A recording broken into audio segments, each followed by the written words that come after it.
नीलाञ्जनसमाभासं रविपुत्रं नियमाग्रजं छायामार्तण्डसम्भुतं तं नमामि शनैश्चरम् नीलाञ्जनसमाभासं रविपुत्रं नियमाग्रजं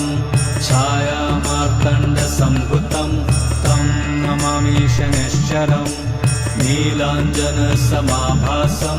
रविपुत्रं नियमाग्रजं छायामार्तण्डसम्भुतं तं नमामि शनैश्चरम् नीलाञ्जनसमाभासं रविपुत्रं नियमाग्रजं छायामार्तण्डसम्भुतं तं नमामि शनैश्चरम् नीलाञ्जनसमाभासं रविपुत्रं नियमाग्रजं छायामार्तण्डसम्भुतं